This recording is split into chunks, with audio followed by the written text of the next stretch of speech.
जय श्री कृष्णा। आज online classes के अंतर्गत क्लास 10th के जो अपना चैप्टर चल रहा था रजिया रसोटा, उसके आगे के पद देखते हैं। तो देखिए अगले पद छठे पद में कह रहा है कि पाटा पीड़ उपाव तन लागा तरवारिया। तन कहते हैं शरीर को, तरवारिया कहते हैं तलवार को। पीड़ यानी पीड़ा अथवा कष्ट, उपाव यानी उपाय अथवा उपचार। तो यहाँ कृपाराम जी कहते हैं कि पाटा पीड़ उपाव, पाटा दर्द, पीड़ा, उपाव इनके उपाय हैं। शरीर में किसी प्रकार की यदि कोई चोट लग जाए या कोई घाव उत्पन्न हो जाए, तन लागा तरवारिया, तन पर यानी शरीर पर तलवार के भी यदि कोई चोट लग जाए, घाव हो जाए, तो उसका भी उपचार है, उसका भी निदान है। लेकिन वही जीवरा घाव रति न ओखद राजिया, लेकिन वही जीव, जीव यानी जुबान, वाणी के, रति यानी तनिक और ओखद यानी औषधि, जीभ से मिले हुए घाव का कोई उपाय नहीं है। शरीर पर यदि तलवार की चोट के निशान हो जाए, घाव लग जाए, तो उसका उपचार किया जा सकता है। लेकिन यदि वाणी के माध्यम से हमने किसी को चोट पहुंचाई है तो उसका कोई उपचार नहीं है। अगला देखिए, मूसा ने मंजार, मूसा कहते हैं चूहे को, मंजार कहते हैं बिल्ली को। तो यहाँ क्या कह रहे हैं, मूसा ने मंजार, चूहा और बिल्ली, हित कर बैठा हेकड़। हित कहते हैं भलाई को या मित्रता को, या मित्रता से तात्पर्य हित का अर्थ होता भलाई, लेकिन यहाँ हित का तात्पर्य है मित्रता से। और हेकड़ का है बिना सोचे समझे। यदि बिना सोचे समझे बिल्ली में और चूहे में मित्रता हो जाती है या दोनों में गहरी दोस्ती हो जाती है, तो ऐसी दोस्ती या ऐसी मित्रता लंबे समय तक टिकती नहीं। क्यों नहीं टिकती? कि स जाने संसार, स यानी सब कुछ या सारा, सारा संसार जानता है। रस न रहसी राजिया, रस यानी मिठास, मधुरता, न रहसी नहीं रहेगी, इनके मध्य कभी भी मधुरता नहीं रहेगी। जब भी मौका मिलेगा या अवसर मिलेगा, बिल्ली क्या करेगी, चूहे का वध कर देगी या चूहे को मार देगी। जब भी उनके आपस में कुछ नहीं बनी, और चूहा अपने बल के बूते बिल्ली से बच नहीं सकता। इसलिए हमें मित्रता सदैव समान गुणों वाले व्यक्ति के साथ करनी चाहिए। यदि समान गुण वाली मित्रता नहीं है तो मित्रता स्थायी रूप से टिक नहीं सकती। अगला देखिए क्या कहते हैं कि खड़ गुड़ अणखूता है। खड़ गुड़ अणखूता है। खड़ कहते हैं तेल, तिल्ली से जब तेल निकाल दिया जाता है तो अवशेष के रूप में जो पदार्थ प्राप्त होता है उसे कहते हैं खड़। गुड़ यानी गुड़, और खूंता है, खूंता है कहते हैं भूसी को, धान की जो भूसी होती है उसे कहते हैं।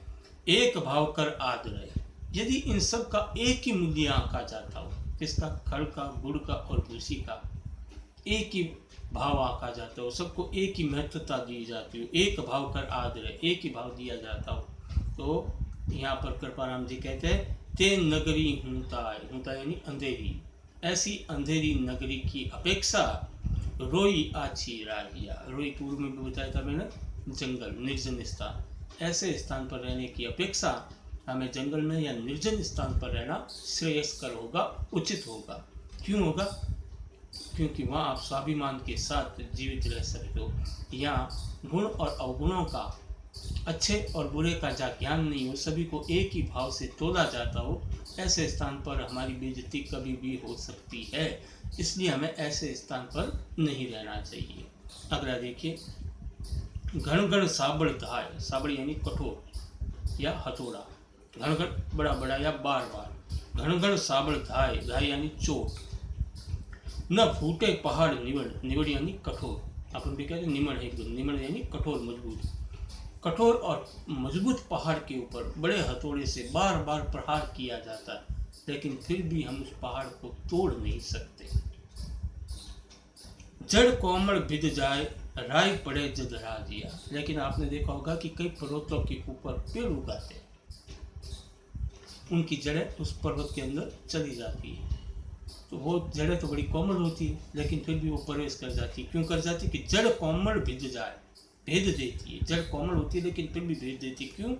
कि राय पड़े जदरा दिया, राय कहते हैं दरार, जब पहाड़ में दरार पड़ जाती है तब उस दरार में कोमल और नर्म मुलायम जड़ भी भीतर प्रवेश कर जाती है।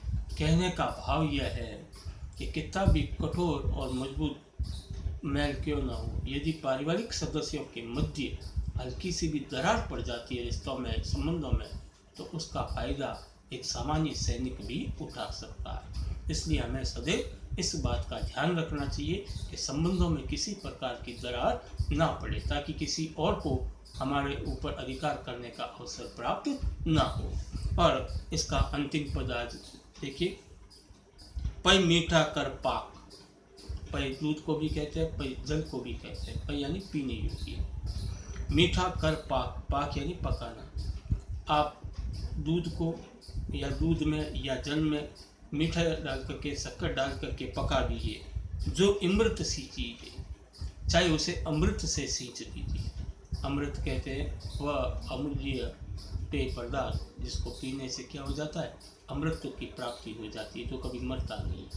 उसमें भी डाल करके आप सींच दीजिए या पका लीजिए। पै मीठा कर पाक, जो अमृत सींचीजिए, चाहे उसे मीठे दूध में जल में पका लीजिए, चाहे अमृत में उसे सींच दीजिए।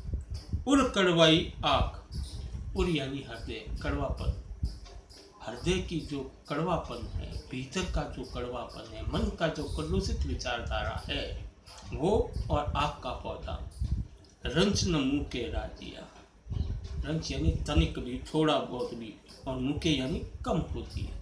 चाहे आँख का पौधा हो और चाहे मन की कड़वाहट हो, ये दोनों ही आप चाहे कितने ही दूध में पका लीजिए, चाहे कितने ही मीठे जल में पका लीजिए, चाहे अमृत में पका लीजिए, इनका कलुषापन, इनका कड़वापन कभी भी समाप्त नहीं होता।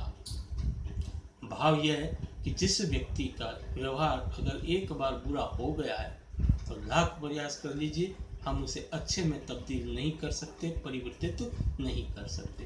तो आज आपका ये पाठ यहीं पर समाप्त होता है। कल इसके प्रश्नोत्तर करेंगे। आज के लिए इतना ही। जय श्री कृष्ण।